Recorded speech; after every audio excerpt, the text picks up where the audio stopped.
Michele Roncalho, vice-presidente institucional e de relações com os profissionais do Conselho Regional de Contabilidade de Santa Catarina.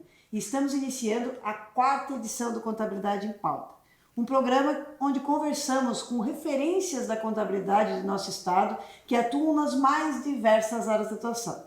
A ideia é que vocês conheçam essas diferentes áreas de atuação, essas pessoas de referência da nossa profissão e se inspirem. E hoje nós estamos recebendo aqui conosco a Denise Goulart Schlickmann. Ela é bacharel em Ciências Contábeis, em Ciências Econômicas e Direito pela Universidade Federal de Santa Catarina, doutoranda no programa de pós-graduação em Direito da Universidade Federal de Santa Catarina, mestre em Direito também pela UFSC, pós-graduada em Auditoria Governamental pela FEPESE e em Direito Eleitoral pela Univale. É membro do Núcleo de Inteligência da Justiça Eleitoral, secretária de Controle Interno e Auditoria do TRE de Santa Catarina, membro da Academia Brasileira de Direito Eleitoral, ABRADEP, além de uma infinidade de outras especializações, e tem muito conhecimento para compartilhar com a gente, com certeza. Então, Denise, seja muito bem-vinda, muito obrigada por ter aceito o nosso convite. Até agora nós gravamos alguns programas com a academia, com a área empresarial, contábil empresarial, José Carlos, academia, professora Ilse, na área governamental, contabilidade governamental, com o nosso diretor de contas do Tribunal de Contas, o Moisés Reg, e hoje a gente recebe uma referência aqui do eleitoral, né? Não só da contabilidade eleitoral, do direito eleitoral, da prestação de contas. É uma honra ter você aqui conosco. Prazer é meu, Michele, muitíssimo obrigada pelo convite. É uma honra para mim poder falar com o Conselho Regional do nosso estado. Que bom. Então, aqui a gente lê um pouquinho da formação da Denise, né, da doutora Denise. Denise, qual foi a tua primeira formação? E já que nós estamos falando principalmente com o público de contadores ou estudantes de contabilidade, por que decidiu, em algum momento, fazer ciências contábeis, né, ingressar na área contábil? Eu comecei com economia, né? Eu sou uma pessoa vinda do interior do estado, de Urubici, né? Então, com 17 anos, vim para Florianópolis sem conhecer muito bem nem o que escolher, né? Meus pais não tinham condições de me indicar uma profissão, não tinham, talvez, a vivência profissional para isso, e eu escolhi economia, e a economia me ensinou a pensar. É um curso muito crítico, muito bom na Universidade Federal, e eu ingressei no TRE, e no TRE eu vi que a grande maioria das pessoas eram bacharéis em Direito, e eu queria ter uma formação diferente, porque eu tinha muita habilidade com a área financeira, e foi isso que me levou para Ciências Contábeis. Que legal. E, assim, a Denise, para quem não conhece, né, não teve a oportunidade ainda e a honra de conhecê-la, ela é uma das grandes pensadoras, né, uma das grandes... ela realmente é membro aqui da Academia Brasileira de Direito Eleitoral, mas também membro do Núcleo de Inteligência da Justiça Eleitoral, porque ela pensa muito essa questão da prestação de contas eleitorais. Ela é uma das grandes propulsoras dessa modernização que nós temos ali, e isso traz para a gente também transparência e confiabilidade no trabalho, quando, por exemplo, né, ainda, não lembro se nesta década, mas não é tão antigo assim, a exigência das prestações de contas eleitorais ter um profissional de contabilidade assinando-a, né? Pode falar um pouquinho sobre isso, porque com certeza ela impulsionou a profissão contábil neste campo de atuação também. A prestação de contas ela surgiu do modo como nós a conhecemos, mas um pouco mais rudimentar, em 94, que foi o ano que eu assumi as funções de auditoria no tribunal. Então, de fato, o primeiro modelo que foi ao TSE foi nosso, foi aqui de Santa Catarina. E foi ele que foi sendo informatizado e aprimorado até chegar onde chegou. E ele tomou um vulto em relação aos recursos que eram empregados na campanha, ao ponto de despertar a atenção do Conselho Federal de Contabilidade. Então, os contadores eles foram incorporados ao processo por solicitação do Conselho Federal de Contabilidade. E no Tribunal Superior Eleitoral, onde eu trabalho bastante, também nós percebemos que a qualidade das contas ela sofreu um impulso, um aprimoramento muito grande com esse profissional na área. Nossa, que essa declaração é muito importante e realmente para impulsionar, né, alguns contadores que não atuavam até, né, então nessa área, se especializar cada vez mais, né? até porque a gente vê a questão política às vezes afasta algumas pessoas que são técnicas, né? Mas nós precisamos exatamente das pessoas técnicas. Eu trabalho na área governamental, né? Das pessoas técnicas para mostrar fidedignidade das informações, transparência, proporcionar realmente um êxito no processo, né? Sim. Denise, estamos exatamente, né, vivenciando um período eleitoral, né? Eu não sei, nós estamos gravando, para quem está nos ouvindo, nós estamos gravando antes do segundo turno, né? Mas provavelmente vai já passar o programa a partir da próxima semana, onde já teremos o segundo turno. Mas esse grande desafio de coordenar, de estar no meio do processo eleitoral em si, queria que falasse um pouquinho também, mas qual que é a grande diferença, por exemplo, de uma eleição municipal, né? Embora a última eleição municipal teve o grande desafio da pandemia também, né, que também comentaste, e essa eleição mais macro de nível federal e estadual. São eleições com perfil completamente diferente. A diferença do que a gente chama de eleições gerais, que não são gerais, né, porque os prefeitos e os vereadores não estão nela, é que todos os processos, desde registro de candidatura até diplomação dos eleitos, passando pela prestação de contas que começa, o prazo final é dia 1º de novembro, né, é semana que vem, ela é toda de competência do TRE. Então, os processos todos se originam e são julgados ali. Isso dá uma complexidade grande no sentido da responsabilidade do hands-on, de colocar a mão na massa e examinar as contas. Mas a eleição municipal, por outro lado, ela constitui 295 eleições. Em cada município nós temos uma eleição diferente. Então, embora a responsabilidade não seja do tribunal de julgar os processos, nem o de contas, nós temos um universo de suporte técnico a essas zonas eleitorais que é gigantesco. Até porque nós vamos dar suporte também ao público externo, né? Aos candidatos, aos partidos políticos, seus assessores, contadores, advogados. Então, é uma eleição que eu diria mais trabalhosa do ponto de vista de contas do que a eleição estadual. Mas se nós olharmos, então, e no ponto de vista de prestação de contas, né? Até porque envolve mais recurso financeiro também essa eleição, né? Mas se nós olharmos também a prestação, tem alguma diferença entre as prestações de contas realizadas nas eleições municipais, a qualidade dessas prestações de contas, o envolvimento, são mais profissionais envolvidos ou não, e a qualidade dessas prestações de contas mais de nível macro dessas eleições gerais, como você chamou? O volume dos recursos, ele não interfere muito na complexidade, porque quanto maiores as campanhas, normalmente maior a estrutura também de assessoria. E essas contas, elas vêm mais redondas, elas vêm com menos problemas, com menos falhas. Quando nós temos uma quantidade menor de recursos, nós já não temos um investimento grande em assessoria contábil, advocatícia, essas contas tendem a ter um pouco mais de percalços, um pouco mais de problemas, embora sejam pequenas. Nós temos predomínio em Santa Catarina de recursos próprios, aplicados em campanhas municipais. Mas o universo do tamanho em si, ele traz a sua complexidade por si só. Nós temos em torno de 950 prestações de contas na eleição estadual e temos perto de 18 mil na prestação de contas municipal. Então, se você fizer um cálculo baixo, que 10% dessas contas subirão ao TRE, são 1.800 processos. Então, a complexidade do tamanho, ela quase que se equivale à complexidade do volume de recursos que nós temos na campanha dita geral.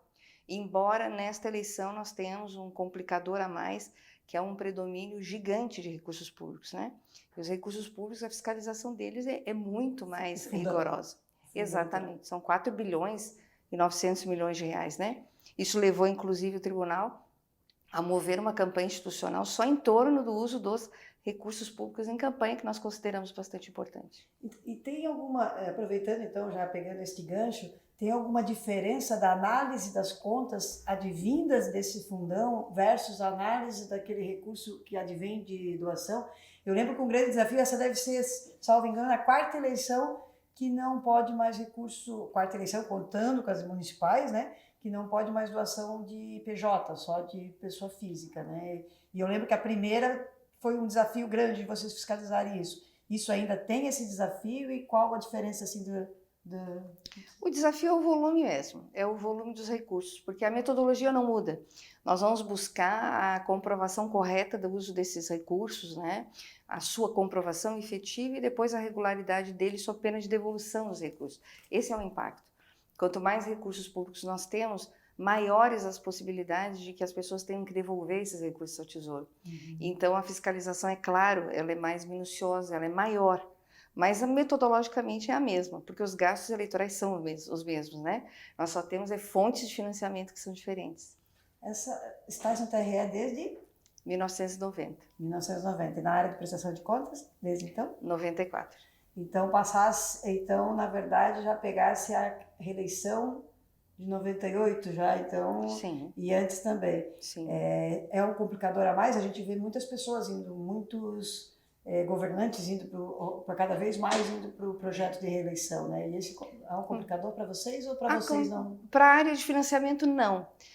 Nós temos um complicador nas reeleições, que é a eventual prática de uma conduta ilícita de uso da máquina administrativa, por exemplo, de alguns crimes eleitorais que se tornam potencialmente mais prováveis. Mas do ponto de vista de financiamento de campanhas eleitorais, não. Nós temos um acirramento de ânimos, claro, né? Mas isso não chega à área de financiamento. A minha área hoje no tribunal é a área que está mais blindada de todas essas questões que nós estamos vendo aí todos os dias, de desinformação e de confronto, às vezes, muito acirrado entre as pessoas. E Santa Catarina, de um modo geral, é um estado bastante tranquilo. Mesmo agora não temos, né, reeleição no segundo turno, mas a campanha eleitoral, do ponto de vista financeiro, não apresenta nenhuma surpresa. E as eleições, digamos assim, a questão toda das notas fiscais, hoje vocês estão, eu lembro que na última eleição, penúltima, né, a última geral, digamos assim, vocês fizeram uma campanha grande para recepção de notas fiscais, eletrônicas, isso já está consolidado, né, a questão do cruzamento de dados para prestação de contas do TRE, é até bom aqueles profissionais que atuam na contabilidade eleitoral terem ciência. Isso, na questão do cruzamento de dados, isso já está consolidado, né? Está consolidado no sentido da prática, mas nós estamos em vias de ver um novo Código Eleitoral aprovado que retira a obrigatoriedade de envio de notas fiscais eletrônicas, o que é algo espantoso, que a sociedade representada quisesse isso. Isso, né? É o quê? É o projeto do novo Código Eleitoral. Ele retira a obrigatoriedade de envio pelas fazendas públicas do seu banco de dados de notas fiscais eletrônicas, que para nós é extremamente útil e importante, porque nós fazemos o confronto com os gastos eleitorais declarados, né? É um retrocesso. É um retrocesso muito grande na área de financiamento de campanhas eleitorais, financiamento partidário também. O novo Código Eleitoral, se for aprovado exatamente como está, ele causa um verdadeiro desmonte de estruturas de fiscalização. Para entrarmos em outro assunto, mas ainda terminando sobre o financiamento de campanha, já que falamos do fundão, né, do fundo eleitoral, conhecido como fundão, ele teve algumas regras diferenciadas em relação a, por exemplo, participação feminina, de uma cota maior em alguns casos e tudo mais. Aí teve muita especulação que algumas campanhas acabaram trazendo a mulher exatamente para ter um caixa a mais. Vocês verificaram isso? Tiveram problemas com isso ou não chegou não deu para perceber? Não, é que a regulamentação do uso do Fundo Especial de Financiamento de Campanha, ela é quase que inexistente. Existem regras muito rígidas para os recursos chegarem aos diretórios nacionais. Dali em diante, tudo é decidido pela cúpula da direção nacional. Há apenas a necessidade, eu acho muito pouco, de repasse de recursos aos grupos minorizados de candidaturas femininas e candidaturas negras. Isso não decorre de lei, decorre de decisões judiciais, e depois disso nós não temos critério algum. Na verdade, não temos critério algum e isso é muito ruim. Não para a justiça eleitoral, é ruim para a sociedade como um todo. Eu considero tão importante que é o objeto da minha tese. É sobre o que eu estou escrevendo neste momento. Da necessidade de que nós tenhamos distribuições mais igualitárias, mais equânimes, mais democráticas, mesmo dentro dos partidos políticos, porque o Brasil caminha a passos muito largos para um financiamento exclusivamente público. E se estes recursos ficarem concentrados nas mãos de poucos, nós teremos muito poucas possibilidades de ver a renovação. Exatamente. De renovação. A Denise, assim como eu li o currículo, né, a doutora Denise aqui, como vocês viram no currículo, ela consegue fazer várias coisas ao mesmo tempo. Diga-se que é uma questãozinha de mulher, né, geralmente, né, então a gente consegue fazer. E a Denise, além de estar coordenando toda a parte de financiamento e prestação de contas ali no TRE, ela está terminando o doutorado dela, como ela explicou na tese, mas ela também está coordenando uma pós-graduação em direito, em prestação de contas eleitorais, né? Até queria que falasse um pouco. E o maior desafio, ou ao mesmo tempo, né? Embora seja um grande desafio, mas acho que também virou uma grande oportunidade, que essa pós-graduação está acontecendo, começou logo no início desse processo eleitoral todo, né? Conta um pouco para nós desse desafio, dessa pós-graduação, como está se sentindo em relação a essa primeira pós-graduação, né? Para mim, realmente, um grande desafio. É algo que, em sã consciência, eu jamais poderia aceitar. Mas, às vezes, a consciência sai do corpo, né? É que, justamente por ser um desafio grande, eu me senti motivada a enfrentar. Porque eu estou no meio da tese, em um ano muito complexo para nós no tribunal por conta das eleições, mas fui convidada para coordenar uma pós-graduação de gestão financeira de campanhas eleitorais, com a possibilidade de decidir desde o conteúdo programático até os professores que iriam ministrar essas disciplinas com alcance em todo o Brasil. Eu resolvi enfrentar o desafio e ele é surpreendentemente positivo. Nós temos participação de alunos do Brasil inteiro, temos pessoas que às 8 horas da manhã, horário de Florianópolis, levantam às 6 da manhã no Acre para participar da pós-graduação. Então, isso é extremamente motivador, sem contar o aspecto ideológico da coisa que eu também tenho, que é o de ver pessoas mais sérias, profissionalizadas, tecnicamente preparadas para gerir as campanhas eleitorais no Brasil, porque eu acho que isso vai coibir corrupção, vai coibir desvio de recursos, vai incentivar as futuras lideranças que vão governar o país a trabalharem de forma mais correta. Então, eu penso que é um pouco da contribuição que a gente pode dar para o aprimoramento das instituições. E só por isso eu aceitei. E está sendo recompensador. Que ótimo. Até foi boa a sua fala, né? Porque para, de repente, encorajar os profissionais de contabilidade que trabalham, né, com seriedade, com zelo, né? Eu via, em outras eleições, eu via algumas pessoas se afastando. Não, mas isso eu não quero, porque tem muito chavão, tipo, tem muito rolo, não sei o quê, né? Então, acho que a tua fala encoraja até para que essas pessoas, vamos profissionalizar, né? Se tem rolo, Sim. vamos ser os portas-vozes, vamos ser os profissionais que orientem para que evite esse tipo de trajetória. E muitas vezes, assim, às vezes é falta de orientação mesmo, né, ao candidato, né, que não tem conhecimento. Na maioria das vezes. E é uma questão de mercado também, Michele, de mercado também. Nós temos escritórios, às vezes, excelentes de contabilidade, mas que estão habituados, como na praxe, a atender empresas, pessoas jurídicas de direito privado, né?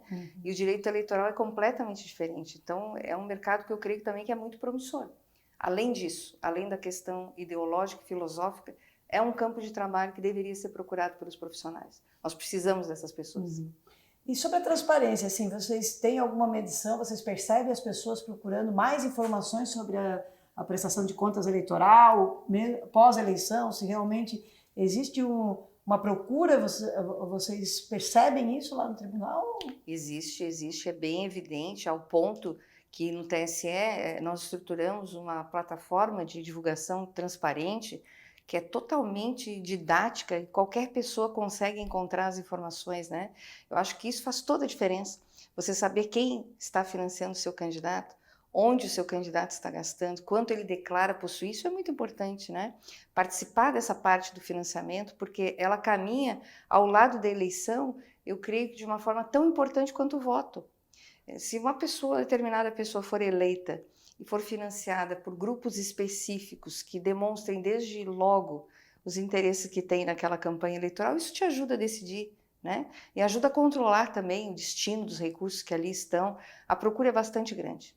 Inclusive, né, até um incentivo, eu escrevi um artigo rápido uma vez, até foi no jornal do CRC, exatamente da importância do controle social, né, e da contabilidade eleitoral perante as eleições. Porque se um candidato não consegue realizar uma boa prestação de contas enquanto candidato, quiçá depois enquanto governante, né? Então já é um primeiro bom teste, né? Uma boa prestação de contas eleitoral pode ser o primeiro bom teste para uma prestação de contas de recursos públicos que vai administrar posteriormente, né? Administrar ou legislar, né? Sem dúvida. Vamos conhecer um pouquinho da Denise agora, né?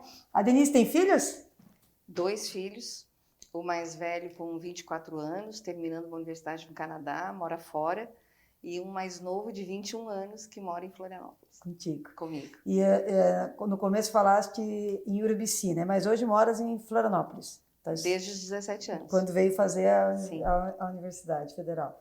Legal. E qual que é o sonho da Denise? Eu tenho tantos, você quer que eu ordene como? Vamos fazer assim, ó, sonho pessoal e sonho profissional, pode ser assim? Pode, eu acho que profissional eu cheguei onde eu queria. Eu estou muito satisfeita assim, com o que eu alcancei e em 3 anos e poucos meses, 3 anos e meio mais ou menos, eu devo deixar a Justiça Eleitoral, né? Sim, me aposento. Não me aposentei antes por conta da reforma da Previdência e eu acho que eu consegui contribuir como servidora pública para algo que eu queria fazer, sabe? Isso é muito recompensador. Na vida pessoal, quero ver os meus filhos bem encaminhados, minha família, exatamente, minha família unida, feliz. Eu acho que os valores mais importantes não são os materiais, não são os patrimoniais, né? São aqueles valores afetivos que a gente traz desde o berço. Eu tive a felicidade de crescer numa família muito estruturada, com muito amor, com muita proteção, que existe até hoje, né? E eu quero conseguir transmitir isso aos meus filhos para que eles transmitam aos seus. Então, pessoal, não costumo fazer isso, o pessoal da comunicação vai puxar minha orelha, mas estamos gravando o programa no dia 27 de outubro, né? Embora ele vá no ar depois, mas amanhã, dia 28, então, já que estamos aqui, é dia do servidor público, Denise. E a gente tem eu também sou servidora pública, né? Às vezes a gente se incomoda, aquele que realmente se compromete, trabalha, né? Com aquele estigma, né? Que às vezes repassa ao servidor público, e isso não é uma verdade, né? Assim, como qualquer profissão, infelizmente, não tem aqueles que às vezes não trabalham tanto assim, mas isso é qualquer profissão, né? Daí de repente, um recado teu, para mim, você é um exemplo de servidora pública, né? Acompanho muito a tua trajetória e gostaria que, de repente, deixasse um recado para os servidores públicos de maneira geral e para os contadores também, né, que nos acompanham. Aos servidores públicos, todo o meu respeito, todo o meu respeito. Eu estou há 32 anos só no Tribunal Regional Eleitoral, né? E a sociedade como um todo, que veja que ao mesmo tempo em que nós podemos ter profissionais deficientes, relapsos, e que existem em todas as áreas, não é privilégio do serviço público, o serviço público funciona muito bem, e funciona muito bem porque há muitas pessoas de qualidade dedicadas a ele.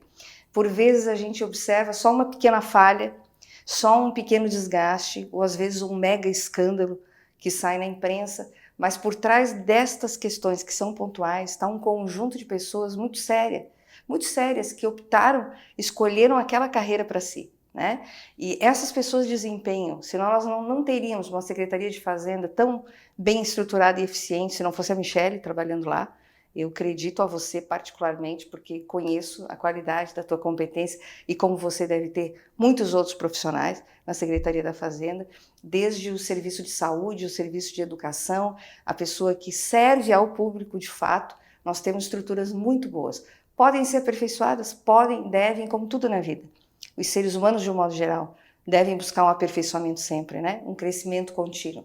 Então, aos servidores públicos, eu também sou, e a Michele, as minhas congratulações pela carreira que escolheram e espero que os nossos governantes saibam valorizar isso, porque isso é necessário para a estrutura do Estado, né? E aos contadores, sejam públicos ou privados, que tenham ciência assim, da sua nobre missão, principalmente de combater a corrupção no Brasil. Muito bem. Se pudesse, nós ficaríamos mais tempo aqui conversando, né? Porque como tem muito conhecimento, tem muito a aprender com a Denise, né? Mas eu acho que a ideia é essa, né? Enriquecer, conhecer o trabalho das várias áreas de atuação, de contadores de referência, de pessoas que usam da contabilidade para o seu dia a dia, né? A Denise tem outras formações, o direito, hoje ela está mais linkada com a área, o doutorado dela está na área de direito, mas tenho certeza que a formação contábil contribuiu para ela onde está hoje, né? Então, Denise, ao te agradecer, queria te passar a palavra para fazer as tuas considerações finais, o teu recado que tu deixas aqui e novamente te agradecer por essa oportunidade de poder entrevistá-la, né? Não falar do teu trabalho do técnico, não necessariamente demonstrar como se faz, mas a tua trajetória aqui é enriquecedora para todos nós. Michele, eu só tenho a agradecer e eu acredito esse convite à tua amizade. Com certeza a tua amizade. Para mim é uma oportunidade ímpar. Me sinto muito honrada de poder estar aqui, de poder falar com vocês. É uma categoria que eu admiro muito o nosso conselho. Parabenizo pelo programa, vou estar sempre à disposição, tecnicamente ou não, para tudo que vocês precisarem de mim. Muito obrigada. Nós que agradecemos e, acima de tudo, eu parabenizo. Falaste que falta 3 anos e meio para a tua aposentadoria, mas eu acho que como cidadã, em nome de vários cidadãos que não sabem a importância ainda do teu trabalho, né? Mas como cidadã eu agradeço todo o teu empenho, toda a tua dedicação no processo eleitoral, né? Com certeza você é uma propulsora de transparência, de qualidade e de cidadania para todos nós, certo? E eu quero agradecer a você também, que nos acompanhou nesta 4ª edição do programa Contabilidade em Pauta, e esperamos você nos próximos programas, né, com novidades, com convidados que são referência, não só na área contábil, no caso da Denise também, em toda a área, digamos, toda a área eleitoral, e não só eleitoral, né, são referência para a sociedade. E nos acompanhe nos canais do CRC, no YouTube, no canal, nas nossas redes sociais. Muito obrigada e até a próxima.